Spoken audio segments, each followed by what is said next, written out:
Hello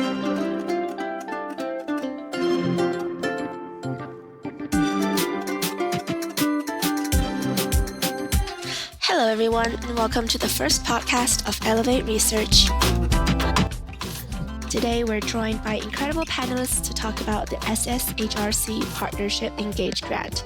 We might call it SHRC or PEG, but you know what we're talking about. Without further ado, we'll let Kenna take it from here. Okay, so we are here for the Social Sciences and Humanities Research Council Partnership, Engage Grant Workshop. I'm Kenna Olsen, for those of you who would rather forget. I'm still here, and I'm the Vice Dean of Research, Scholarship, and Community Engagement for the Faculty of Arts.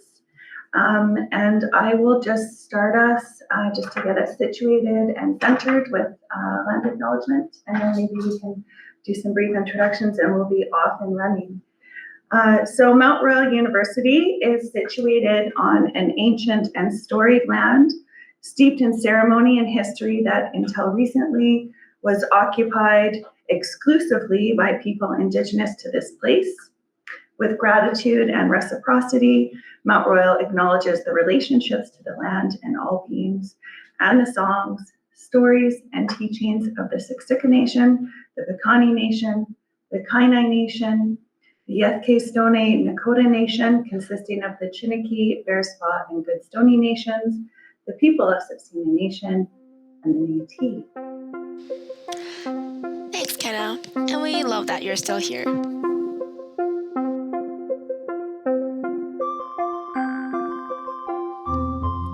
Now let's meet our panelists, and we'll start with Leah.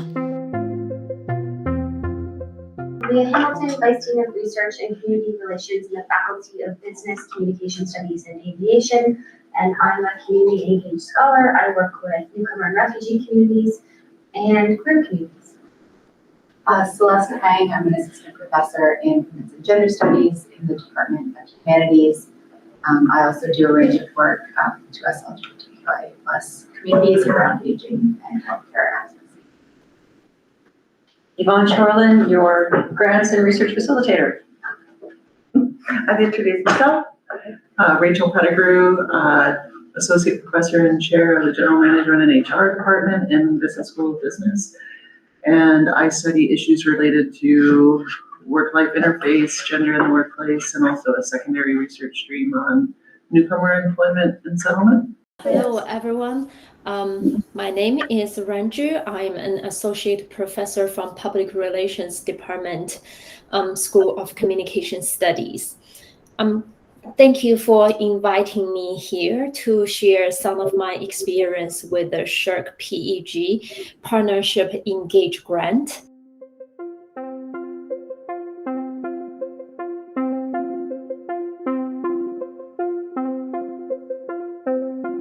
Focus today is the PEG, the Partnership Engage Grants. So just as a really quick reminder, these are the short-term research partnering grants that inform decision-making with organizations from non-academic, public, private, or not-for-profit sectors. SHRC rolls these. I think there are 4 deadlines a year. So the next one coming would be December 15th. And then they have a March call, then they usually have a May call and a September call. And these are short-term, meaning that they're for 1 year, and the amount is that you can apply for is between $7,000 and $25,000.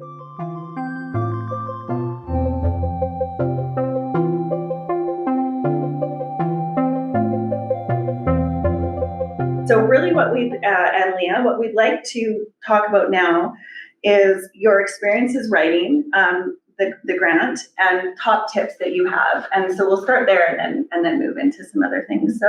So what are your experiences launching into writing the grant application itself? Did you want to start off, Rachael? Oh, sure. So I've applied 4 times to SHRC and received, 2 have been PEG grant applications. One was in the summer of 2021 for that September deadline. I partnered with a not-for-profit in Calgary called Direct Her, which does governance training for women and gender diverse folks. And we wrote the Partnership Engage grant over the summer. So we identified the partnership in May and kind of wrote it over the summer in prep for the September. My experience was heavily supported by Yvonne. It was the first time I had written for this kind of grant. And so it was, and also Leah was really forthcoming with her experience that she'd had with Ran as well. And so that had a very deep dive on that. And then most recently, I've applied in partnership with several biology professors here on campus with Fertility Alberta, looking at fertility care and its impact on employment. And so we're waiting to hear about that one in November, but that's kind of my general experience with the SHRC. And I did the 1 year, but we actually took the 6-month extension. I have some suggestions on timing, but I'll save that for my top 3 tips. Yeah. Okay, thanks. Yeah.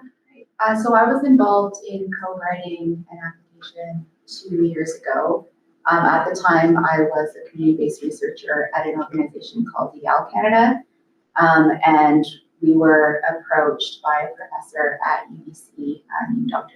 Leah, and we created a project called Aging with Affirmation that was looking at the social service experience and needs for trans older adults across Canada. So in terms of that writing, I have a PhD. I know how to write grants, which is not always the case with community-based partners that are not necessarily familiar with SHRC. So I think my first kind of piece of advice there is to consider what is the capacity of the organization that you're working with, and I have more tips around that capacity and resource question maybe after we get to Leah. But do they have personnel who can contribute to writing, or what degree of involvement will they have in that process? And yeah, I can say more about that experience when we get to the tips as well. Yeah, that's really interesting. Leah, did you want to jump in now? Sure. Yeah. Yeah. So I have 3 direct experiences with partnership engage grants. So 2 have been as co-investigator with Dr. Ranju, who we will let describe these grants in her words. She's in China right now as part of her sabbatical. Okay. But one was on Chinese newcomers' use of social media. And one was the one that we're currently doing is on immigrant entrepreneurs' use of strategic communications for their businesses. And I was a principal investigator on one that we just wrapped up that involved co-designing mental health ads with newcomer and refugee women. And SSHRC was a co-investigator on that. So I will just maybe first start with my experiences with this specific type of grant. So far, I have had 2 SHRC PEG grants. One was in 2019, and it is about understanding Chinese immigrants' use of social media as a communication tool about their acculturation process into the Canadian society. For this project, I worked with the Calgary Chinese Dongbei Association as my partner, and this organization is a nonprofit organization. As you can tell from the name, it serves the Chinese newcomers or Chinese new immigrants. The second one, it is still happening, and I got the grant last year.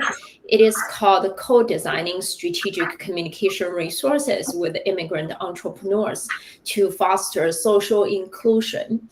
And for this project, I am working with the Crescent Heights Village BIA. BIA is short for Business Improvement Area.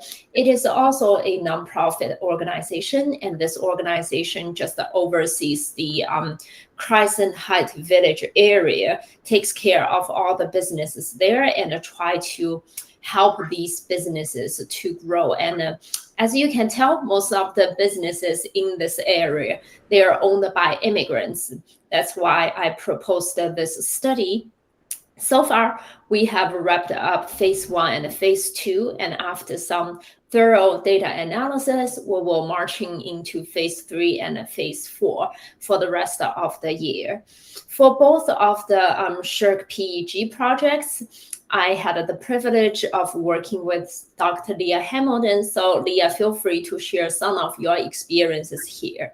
Okay, well that I feel like just naturally then we need to ask Leah for her top 3 tips because because we've been getting a prompt over to Leah. Okay, my top 3 tips. I think number 1 is we need to really think about what the purpose of these types of partnerships are. And I think these are designed for partnered research that should inform decision-making at an organization. And so what that means is I would encourage any applicant to spend some time creating a true, meaningful, reciprocal relationship and partnership with a community organization. And I think Celeste will talk about that from the partner's perspective in a little while. But that takes time. It has to be authentic. And these really shouldn't be used to extract information or use an organization to collect your data for you. That's not the purpose. So take time to build a true partnership. I think my other tip is get started early. These do take a long time, and Yvonne can provide some really valuable feedback. And I know, Yvonne, you're always like, really, you want feedback? You've had one of these. And I'm like, yeah, but it's a new grant. And I'm sure Rachael would agree, like, even if you've had one, it's still really important to get feedback on your next application because it's a totally new idea in a different space with a different organization and team. And then my third tip would be look really closely at the evaluation criteria and scoring. Challenge is 60%, feasibility is 20, and capability is 20.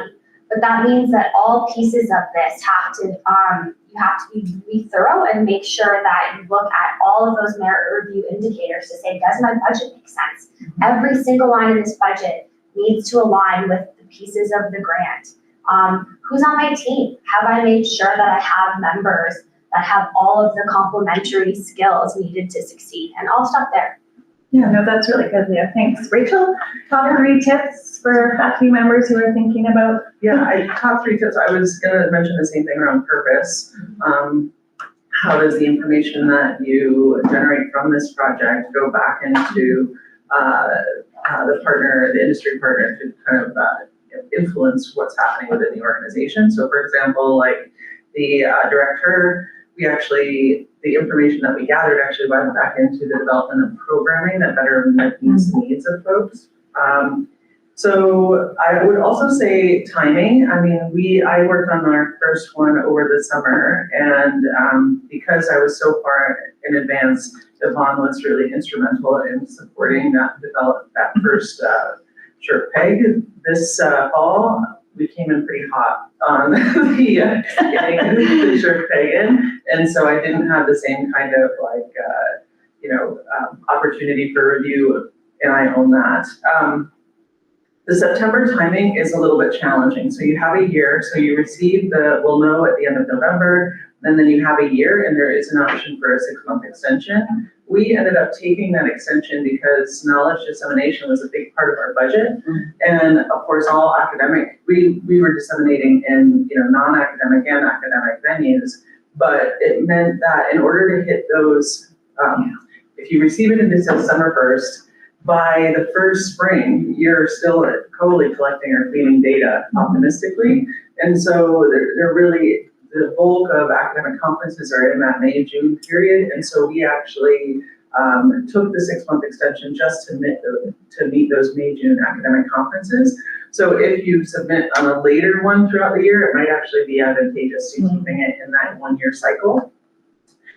Instead of the September. And also September, we were talking about recovering from September earlier, but the SHRC PEG, that deadline September 15th, I'm like, why do people do this to academics? Because it's just the toughest time to get that in. And then my only other thought is really around upfront clear expectations. On the first SHRC PEG, the industry person didn't want a big team. They wanted to have just small point of contact with MRU. But in hindsight, I did myself a bit of a disservice with that because I took on a lot of work where maybe if I had been better at setting expectation for the industry partner about the scope and how much time and effort that this takes, that would have been better, but also their engagement in interpreting data and all of that. They were highly involved the first time around. And then I found this summer when I was negotiating the second partnership engage grant, which we started talking about kind of in February, assessing their level of involvement. And we went from kind of a SHRC peg that was $45,000 where half of it was going to the industry or the partner down to about just over a third to meet the level of time and effort that they had available to contribute to the project. So we really had that honest conversation around like, this is what it looks like, this is the time that's required, and what's the capacity on the industry side to meet that. So top three or? Yeah, top three. Okay. So again, I'm speaking from the perspective of having been on the community partner side, specifically in a nonprofit organization focused on queer and trans issues. So speaking to something Leah said earlier, I think my first tip is around engagement versus extraction. So when I was in that position, we received so many requests. We had a research department with experts in our fields, but we received a lot of requests from academics with whom we didn't have relationships asking for time, labor, resources, advice, connections. That is not the way to go. So I highly recommend, if you're really invested in a particular area of research, to try and build those relationships even before you have an instrumental goal of writing a grant. I think that's ideal because in that way, your research question is probably more informed by community need and you have more intel and relationships already. If not, which is also totally fine, I think I'd stress the co-creation aspect of this type of grant. Speaking from a nonprofit world, everyone is overstretched, under-resourced. So if you feel that you have an idea you'd like to bring to a new partner, I'd recommend like a literal menu of options. Like, this is what I'm thinking, this is how I imagine kind of the degrees to which you could be involved in each of these steps. And then be very, very open. But I think sometimes people come forward being like, that's too much imposition. But in my experience, that actually helps a lot to kind of ground people in this expectation setting of what could this look like. So that's my first tip. My second tip, if you're partnering with community organizations specifically, is remember that they usually have way less time and resources than you do. So as much as possible, and I'm curious to hear about kind of how you got half to your industry partner, but try to provide resources to the industry partner. So for the grant I was part of, we got the full $25,000 and $5,000 was allocated to the organization. Technically, that was to release me from my time as a community researcher. There are lots of issues with SHRC in terms of recognizing that research is not only done by professors. So also, I recommend having trust in your organization that when you are trying to redistribute those funds, that they will be used in a good way. And the last thing that I would say is articulating outputs and outcomes very, very clearly in your application is important. So what is the social significance or significance to industry? And specifically, how are you going to package those findings so that they're actually useful for decision making or other processes? Perfect, thanks. Now, based off these two different projects, they are similar, but they are also different. As you can tell, I'm working with different organizations, and the focus of these two studies are also different. So based on the different experiences, I kind of developed some of the tips, and just give you a reminder, these are totally just my personal opinions. If other people have different opinions or people have different experiences, they may see things differently. So I'm just here to share my perspective of view. So several tips. First of all, I would say start early. For both of the project, I believe I started both of them at least 1 year before. It is not saying I started to write the proposal 1 year in advance, but instead I started to form the ideas, or I've made a decision, yes, I am going to apply for a SSHRC PEG, or at least I am going to apply for a SSHRC grant. I had this kind of decision or this kind of thinking in my mind 1 year before. And, things constantly change. So if I think we give ourselves enough time, then we can always make changes and we can always improve it. And before I submit both of my proposals, I believe I've gone through at least 2 rounds of editing. I sent my proposal to my colleagues or to the Office of Research. They all helped me to revise the proposal. That is another reason, I guess, why I would suggest us to start early. The second tip is to consider collaborating with your colleagues or your friends, no matter within MRU community or outside of the MRU community. Both of my projects, as I've said before, I worked or I'm working with Dr. Leah Hamilton.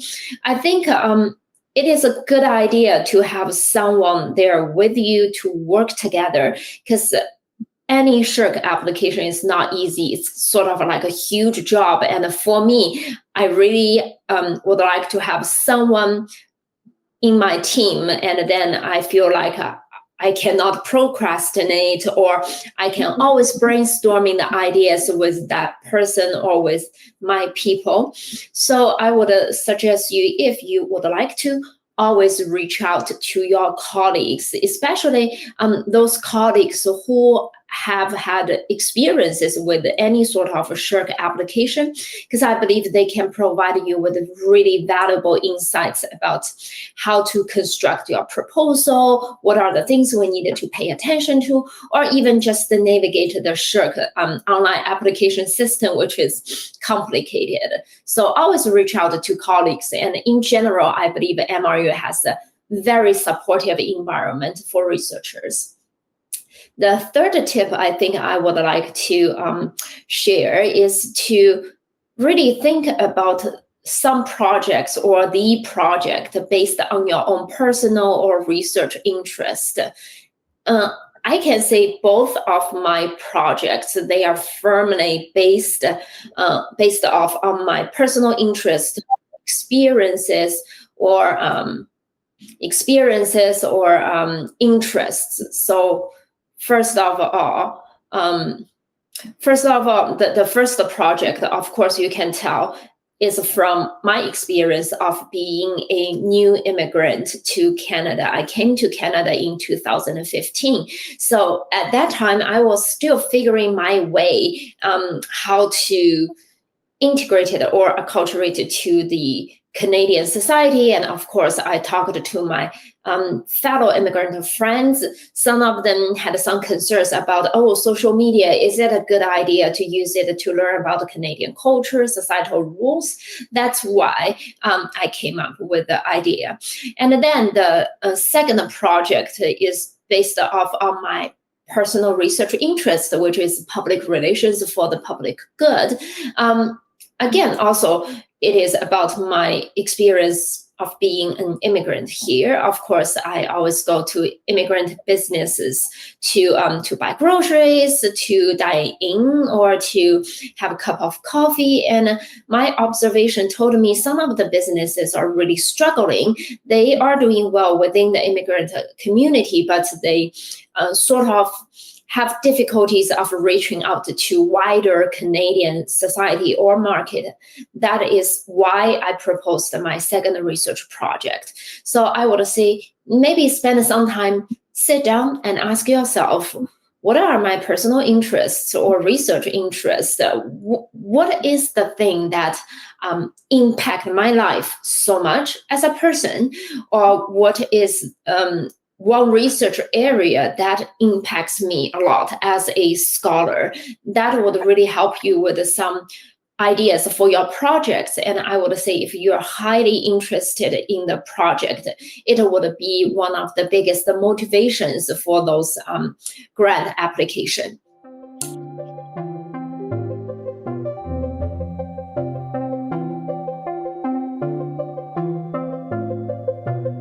But we'll go to Leah because Leah has a unique perspective because she's been she's acted as a SSHRC adjudicator as well. So we'll jump to you then.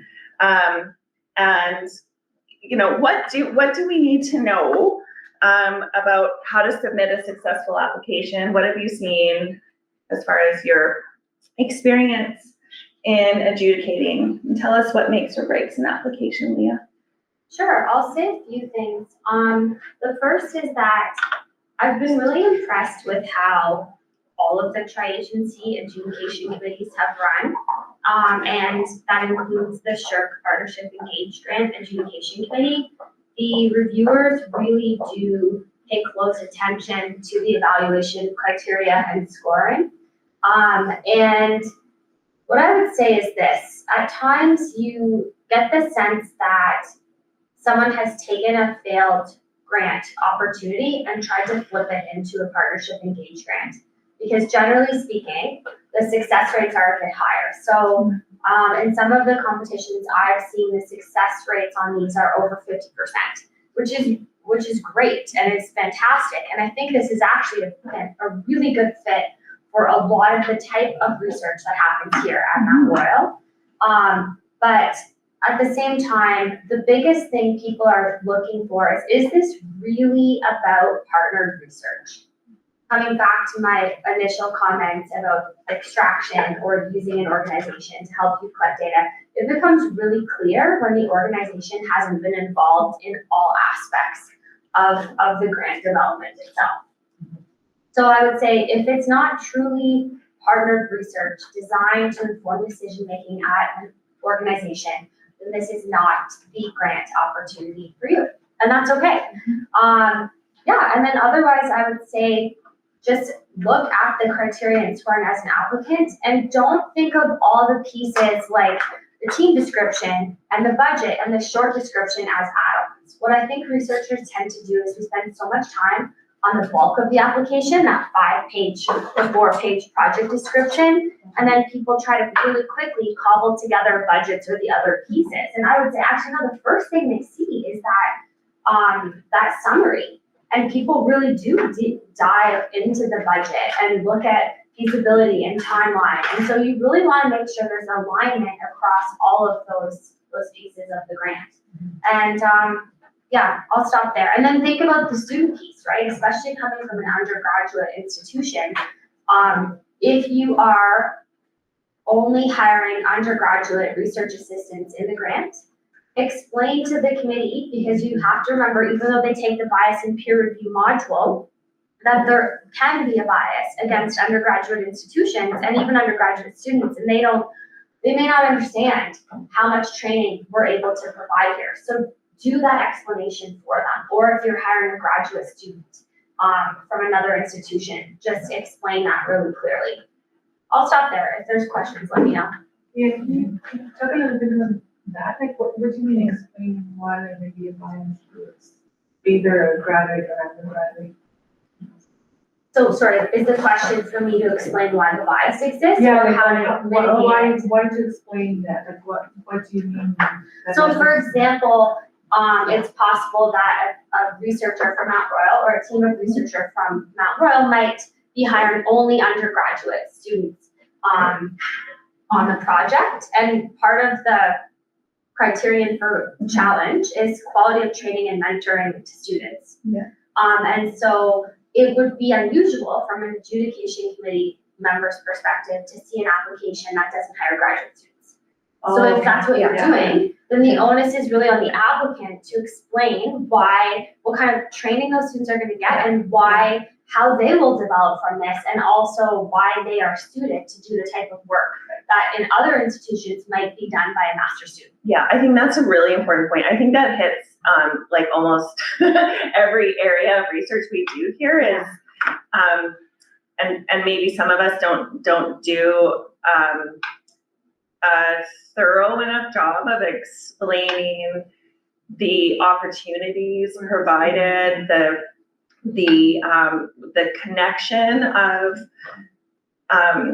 research opportunity between faculty member and undergraduate student, because I totally get it. Like if you've just gone through and your experience has been with big R1 universities or something, you may think, well, how on earth would an undergrad student be equipped to deal with this kind of work or this experience? Will they know how to appropriately behave as a researcher with community, with industry and things? So I think even feeling like you're over explaining that is a big piece. And then, Yvonne can help you pull back if you've done too much. for over explaining. Yeah. Rachel wanted to add a point. Yeah, I think it's excellent to have a colleague to support process, but I also think, so yes, and then also be thinking about if you're putting together an application, what strategically position skills do you need to have on your research team? And you'll be expected to justify that team in your application. So for example, in my latest application that's under review right now, it's addressing fertility care and its impact on work. And so I knew that I wouldn't have the capacity on my own plate to get up to speed on the technical side of fertility issues and other kinds of things. And so I partnered with Carol Armstrong and Sarah Orton out of biology. And so they're going to be the technical experts on that team. And then I'm going to be, the employment side of it. And bringing together that, I think, well, hopefully it makes a strong application, but it's thinking about the feasibility of the project from a reviewer's perspective, and having reviewed some SHRCs as well. I think it all has to kind of come together. I'm not a technical expert on fertility care, but having someone on the team that can support that in the design of a survey or interpretation of data is really, really important. I love that focus on the opportunity, right? To collaborate and learn and hinge off the expertise of your colleagues. I mean, that's really what a university is a hub of community and learning. So that's awesome. Thank you. Okay, so Celeste, thinking about experiences. So from the perspective of being a community partner, what does that really mean as far as partnered research? Because I think a lot of people feel unsure about that. Yes. What does that mean? So this is a big question. I think in part it's a technical question, which reviewers would know more about. But I would stress it's the relationship building piece. So wherever your research question is coming from, as has already been said, is the true, you dig really deep, is the true intention to generate research findings and insights that is going to help the community. And if that is not the actual intention, as Leah mentioned, maybe there might be a better fit for a grant. So I think it really looks like that collaboration all the way along, the whole arc of research, again, dependent on your capacity, which you have the ability to assess more or less, but largely dependent on the organization or the partner capacity. So I think where I've seen people trip up in a range of kind of community academic partnerships is expectations around time at different stages. So for example, expecting a lot of knowledge mobilization work from community orgs, but devaluing their expertise in terms of developing research questions. That's a really big one that I've seen happen. I've also seen that in the analysis phase. So again, kind of academics were shutting down, closing up during the analysis phase and not valuing the expertise of community partners. So I think it is really that full collaborative process. And maybe breaking down some biases around things like co-authorship or presentations. I've also worked, now that I'm based in university, with an artist, for example, and it was very meaningful for her to be invited to co-author her papers, right? So just that really kind of solid relationship building all the way through what partner mission. Yeah, thanks. So as far as approaching an organization or a potential partner, do you have some best practices or tips, or like never do this? Again, I would go back to that menu of options. So if you do not already have the relationship, if you haven't generated the seed of an idea together, that's fine. But I would go kind of with a solid, this is my idea, this is why I'm doing it, these are the resources I already have, these are the resources I'm hoping to get, and this is kind of the scale of ways in which we can co-create this from more minimal labor to more maximum labor. And make that very, very clear so that the organization partner doesn't have to do the work of trying to figure out what's in your head. Yeah, I think I just wanted to say too that we're approached as academics sometimes by community partners. So it's, all of last year I passed on an opportunity because it was clear that what they were looking for wouldn't be well suited for the kind of grant funding that we could get, and also the clarity. I felt like it had been done before from an academic literature perspective, but was approached by Fertility Alberta in the same way, and then really spent 3 or 4 months meeting and getting together and kind of understanding if we could work well together. So it's that building it, but it can be, the initiation can come from either direction, I guess. And it's okay to say no, both on the community partner side and the academic side. It's a huge amount of work, and it has to work for both parties, I think. Right? Yeah, well, it's a huge amount of work in a small amount of time, really. Very small So, amount of time. super small amount of time. Yeah, so that's really. Amy, Yeah, of course. the timeline thing, Yeah. just so I don't forget. Yeah. It is a small amount of time. You really have to hit the ground running, or even think about applying to HREB before you know whether you have the funding. Right. 12 months goes by quickly. I find it interesting that in this partnered research approach, it's the shortest timeline of any SSHRC grant. And I think the other thing that gets tricky, and I think Rachael talked about this earlier, is in a recent one that Ezra and I did, we had completed the work, but we needed to publish the paper, open access, which cost $4,000 US.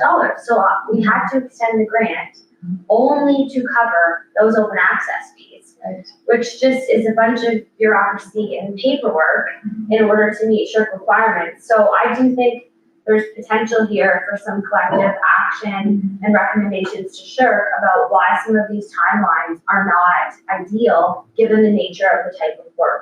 Absolutely. And the publishing open access requirements. So just be prepared to extend it, and I know you said you had to as well, even though the work was done. The work was done, and they're just waiting Right, for the sure. conference presentations, and also you're submitting, it takes a year to a year and a half to get a peer review publication Yes. anyway, so, I think it's great. Yeah. That's a really interesting point, given the nature of any kind of collaboration, let alone extending out. That's really good. Yvonne's here, our grant facilitator, yay. So from your perspective and the perspective of the office, our central office, research, scholarship, community engagement, what are some things that we really need to know? Deadlines, things you need, things you don't need. If people want your advice, who wouldn't want Yvonne's advice? Then, what do they need to give you? What's the best way to make it a meaningful experience? Well, I think just about everybody here has made the point about starting early. It's always in your and my best interest to give me a heads up when you're thinking of applying for something. Like Rand said, she, starts generating ideas and formulating ideas a year in advance of applying. I think that's a really great process to follow.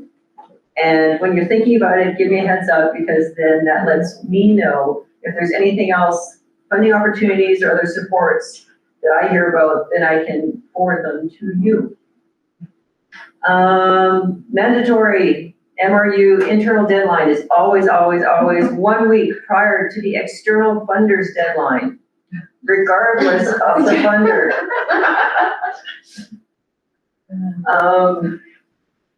So it doesn't matter what deadline, what PEG deadline you're looking towards, it's always 1 week prior to that SHRC deadline. You are free to submit after that. However, our guarantee of submitting it to SHRC, we cannot do that. We cannot guarantee after you submit within that 1 week deadline. And so the process is usually with tri-agency, usually there's always exceptions, but usually the way tri-agency competitions work is that when you press a submit button in your online application, it then comes to the ORSCE. And then we review it, make sure you've got a research activity form, If you have everything in place, then we submit to the tri-agency. If you submit within that week prior to the external funders deadline, we cannot guarantee then that we can press the button and submit it to the funder. And we've given lots of thought about that week deadline, so it's in there for lots and lots of reasons. It's in there for your benefit as well. Yeah. So I think those are the major things. Start early, be aware of the deadlines. They are in your benefit to do that. Everything else is just kind of icing on the cake. Like Rachael was saying, you know, heads up, we were able to work on it over the summer together. It was awesome. Second time, hot off the presses, it was not so much. You were burning right past me. Yeah. Yeah. And also, I think the other thing is that internal deadline is that week, but it had been long enough for me to forget from 2021 to 2024 that when I hit submit, then it actually sends out like authentic, validation from your partners to say, are these real partners? And the person that they need to even write a letter. So I think if you really want to be ahead of the game, you have both the 1 week internal, but then I think you should benchmark or plan for like a 1 week personal deadline before that internal deadline, and allow that week for all your partners and collaborators to go in and validate and do all the things that they need to do after you hit submit. Just something I will do next time for sure. That's good. The next tip is about really being brave or bold to reach out to potential partners. So I did not know any of my research partner or partner organizations before I had a really concrete idea about this research of both of the research projects. So once I sort of had the idea, I started to just ask people around me. I was like, even my friends, not like colleagues within MRU, but my friends in my daily life, I was like, hey, I'm really interested in doing a research about social media and immigrants. I needed to work with an organization. Do you have any ideas? Or I talked to my friends who own a small business. I would like, hey, I would like to start this project. Do you know any organization that takes care of you? So asking questions like this, it will really lead you to the right organization. And of course, my friend introduced me to both of the organization, and I initiated the contact saying, hey, I'm a professor here at MRU. I'm interested in doing this. And I would say through those introductions, your friends or my friends really get me to the organization that really are interested in my research, or my research topic really aligns with their mission, vision, or value. So we have a really, really good relationship while we are conducting the research. The next one is being flexible. We need our partners' support during the application, or we needed to list our partners' input in our proposal. And you see, being in academia, we of course know sometimes there's misalignment between the ways things should be done in the university and the ways things should be done in the practical world. This requires us to be flexible. So I had several meetings with my partner organizations before I submitted a proposal. I always checked with them and asked them, what are the other things you think this project can help you, or do you have any suggestions about how to improve my application, or do you want to look at my application and provide some feedbacks? Sometimes they will suggest things that would not work. It is our responsibility, I guess, to explain really carefully to them about why this cannot be in the proposal or why we cannot do this using this grant. Once you explain things very well, they totally understand. And also, if they see you being flexible with them and being accommodating and take a good care of their interests, that they will be more than willing to work with you. So this is the tip about being flexible. Lastly, I would say, while you're writing your proposal, really think about what are the resources you can pull together. Because I believe SSHRC would like to see all the other resources you already have for this project, which shows you're resourceful and which sort of demonstrate you as a capable scholar or researcher to conduct the project. So for me, in both of my applications or proposals, I really thought very hard about what are the resources I can put into my application. One thing I think everybody can put in is our university provide open publication funding, which means if you would like to publish your work through open access option, the university will cover the fee. And this way, you do not need to use the grant money to support your open access publication. And this is a really good demonstration about all the different parties pull together resources to support this project. And for me, in our PR curriculum, we always have community service learning courses, which requires students to really practice PR for real clients.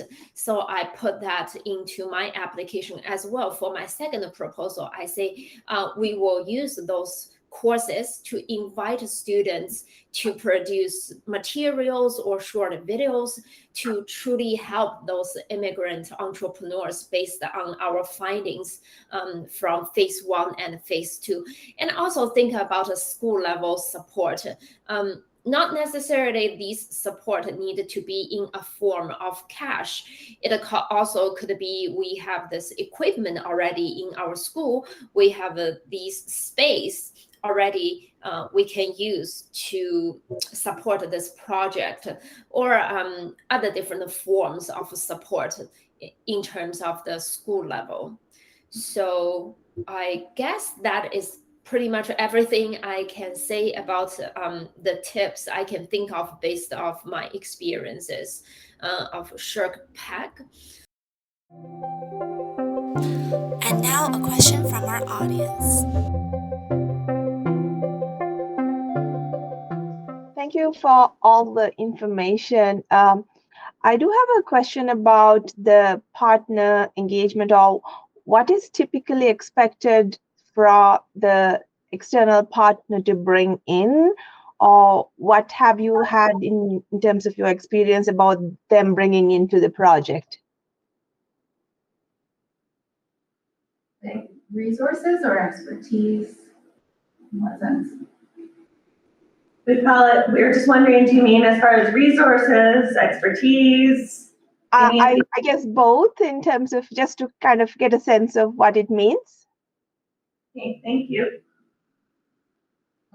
Sure. So speaking specifically to a nonprofit kind of context, expect no financial resources at all. That should be flown the other way. I would expect expertise, so expertise in working with the community, knowledge about what kind of methodology may or may not work, knowledge about what kind of knowledge mobilization plan may or may not work. So from my experience, I would recommend that you have a point person who's kind of your point person for the org, whether they're representing broader consensus or they're kind of really your project partner. That would be what I'd say. When you review the criteria, it actually says like that they want some kind of in-kind contribution, or if there's budget for it, some kind of contribution. So for the Women on Boards project, they had a budget where they could allocate some of it toward marketing, some of it toward distributing the survey and sending, like paying for distribution or advertising of the survey. And then they have some in-kind thing. The partner I'm working with this time is all volunteer based. And so there isn't an enormous budget to draw from, but there was some in-kind time as well. So they do look for both, the money from the grant going to the institution, but then they also look at kind of an in-kind, which. And I would maybe flip that question, Ufla, and say, these grants, this is about an organization and how we can serve them. And so I think it would be really important to ask the organization what their expectation is of us. And everything from development of the research questions in the grant through to, member checking around the data, who owns the data, the knowledge mobilization plan. It really is about what do they expect and need from us, how can we serve them? I think would be an interesting way to frame the question. And my industry partner the first time was a lawyer. And so when you get to the point where you receive the funding and then you are reviewing kind of the partnership agreement with MRU, it can get very tricky because it basically says they have no rights to anything, when you really read the finer details, but, and that took us a good 6 weeks to get over, but it's kind of the idea of, and I kept saying, no, we're gonna share all of this data, meeting the requirements of the.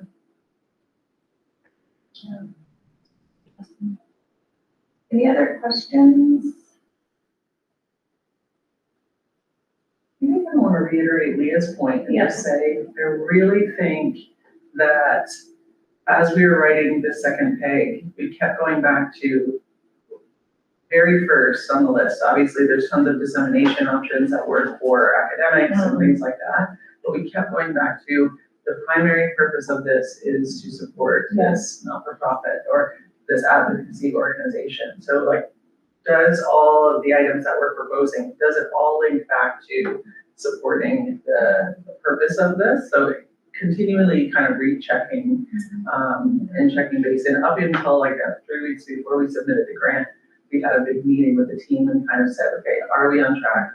And checking in with the organization again to say like, have we veered away from some of the original expectation of this serving what you need? And we should make some shifts at that point to say, no, actually, we can probably pare back or whatever it is. So, yeah, that's interesting.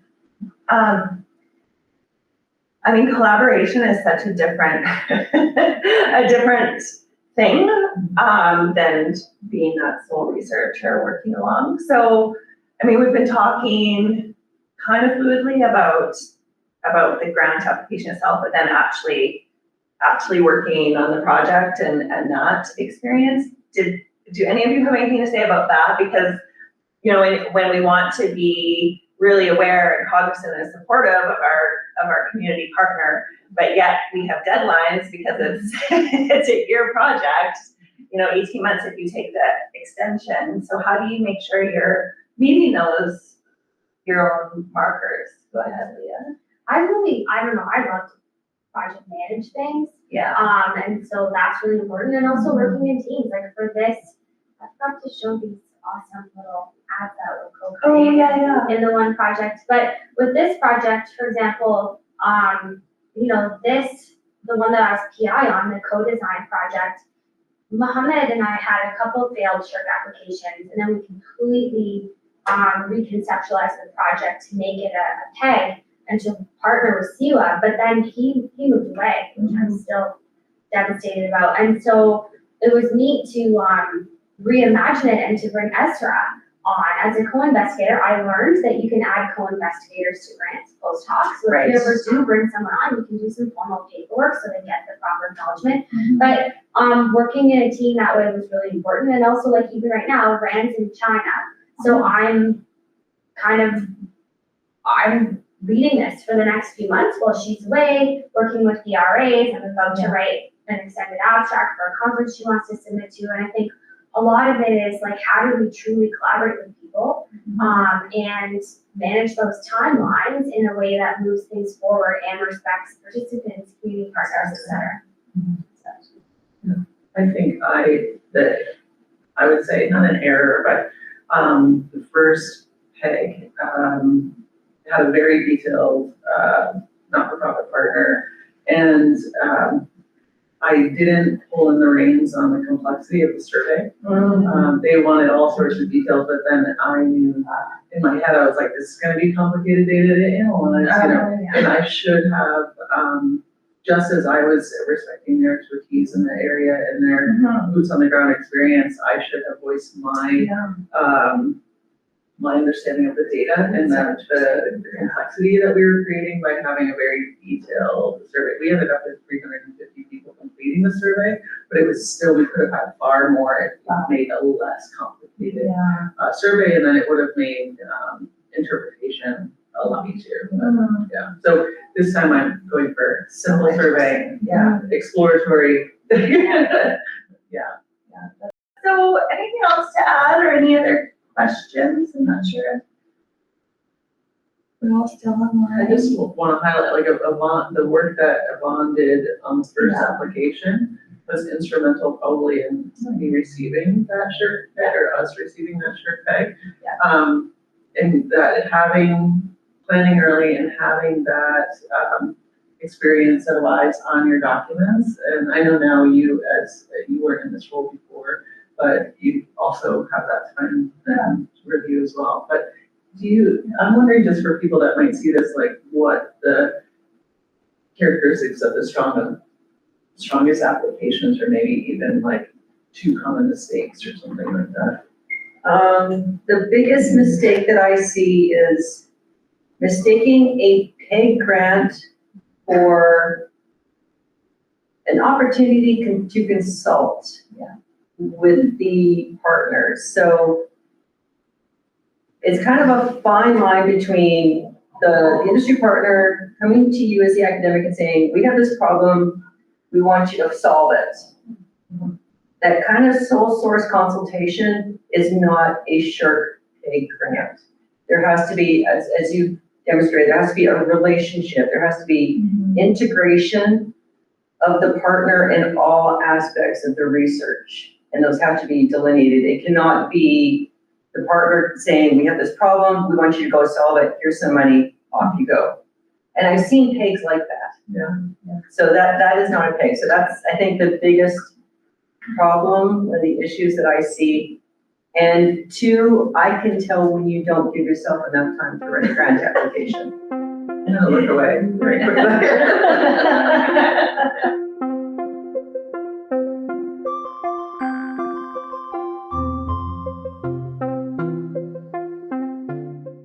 Well, I think too, small but sweet and useful. And I know that all of us are, this grant or whatever, like really willing to share experiences and materials and all of that. So thank you. Yeah, thank you. For those of you who are online. Hear people's tips of grant writing.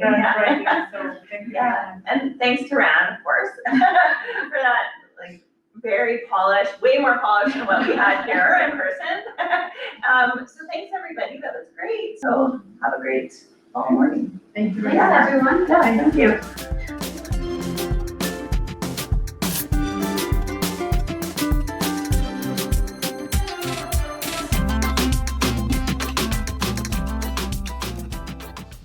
Thank you to all our panelists for sharing valuable insights. Thank you, Rachael, Ran, Celeste, Yvonne, Leah, and of course our moderator, Kenna.